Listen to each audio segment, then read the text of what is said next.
All right, so I'm out here. I'm gonna put together a frame for drywall and some studs just to replicate what it would be to create that channel and run the conduit.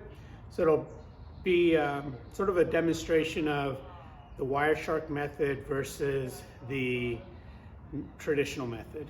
So I have some 2x4s and some sheets of drywall that I'm gonna put together. I'm gonna cut it up and assemble it. So I expect to get the first prototype here available this week. So I want to be able to try it out. So that's my first step. I'll record some of that process for you.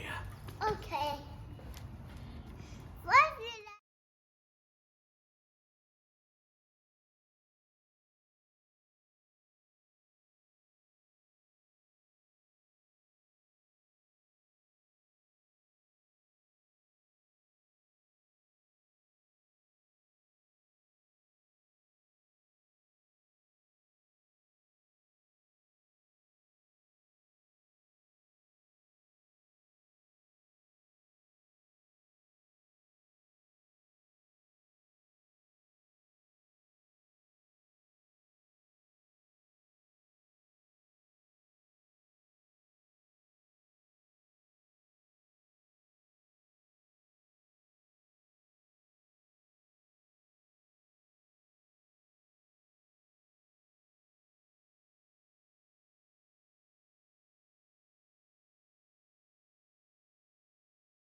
All right, so this is the structure that I was putting together. It's basically a frame of 2x4s.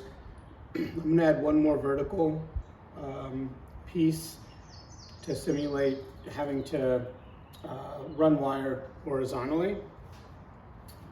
And I will paint the front of this as well, because I found that when you create a channel, the paint actually helps with a cleaner cut as opposed to just having the paper on the drywall.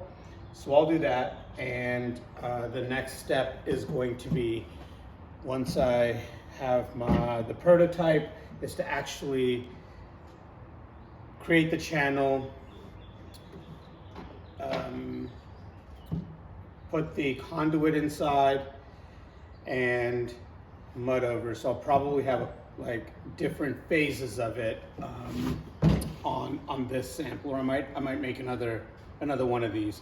I'll also have a traditional approach to doing it as an example as well, just to highlight the differences between the two.